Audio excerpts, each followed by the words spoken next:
41 ans, je suis trégorrois, marié, père de trois filles. Donc, je suis né à Lannion et j'habite à Morlaix. Et dans ma vie professionnelle, je suis dirigeant de la société Amzer Industrie. Et donc, on est fabricant de pompes à chaleur. Donc, c'est un défi qu'on a relevé en 2012 en se disant qu'on pouvait, en Bretagne, malgré un univers ultra concurrentiel, fabriquer des pompes à chaleur sur le territoire et faire des produits vraiment qualitatifs. Et donc, on était sur une aventure qui progressait bien. On a fait une très belle année 2019. Et puis, on clôture, nous, au 31 mars, tous les ans. Donc, quelle bonne idée cette année, puisque, bah, mi-mars, le Covid. Je me rappelle, le vendredi 13 mars, j'ai fait les magasins pour aller acheter des ordinateurs portables, des téléphones, etc., pour tous ceux qui pourraient bosser à la maison. Donc ça a été fait, ça a fait du bien. Et puis le lundi, donc certains étaient déjà à la maison. Le lundi, on sentait que ça tournait fort. Et puis le mardi matin, on a appelé tous nos clients pour savoir qui on pouvait livrer, qui on pouvait pas livrer. Et puis là, c'était quasiment l'hécatombe complète. Tout le monde avait fermé dans notre domaine. Et donc on a dû décider de fermer, de s'arrêter.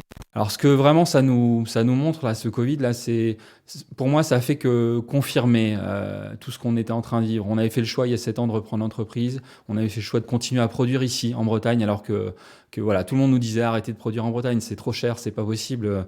Vous avez de très bonnes idées, un super produit, une pompe à chaleur qui est discrète, qui est performante, etc. Mais la produisez pas ici, c'est trop cher.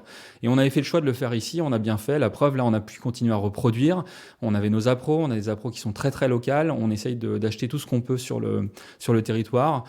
Donc ça, je pense que faut qu'on continue là-dessus, à produire en local. Il faut qu'en Bretagne, on développe de l'industrie et pas simplement de l'agroalimentaire, pas simplement du tourisme, pas simplement des services. Il faut vraiment qu'on ait une activité industrielle. Donc ça, je pense que c'est vraiment un sujet que moi, je vais continuer à défendre sur le territoire. On voit aussi qu'il faut changer un peu les modèles et qu'on arrête de raisonner court terme. Je suis convaincu qu'il faut qu'on arrive à insuffler des nouveaux modèles économiques qui se basent sur la durée, sur le long terme, parce que sinon, il y a des casses sociales, planétaires, sociétales qui sont pas bonnes. Il faut qu'on respecte notre planète, il faut qu'on respecte. Et là, on voit bien ce qui est ressorti dans ce moment-là, c'est la solidarité entre les différentes entreprises, c'est le fait d'avoir des modèles qui soient plus vertueux.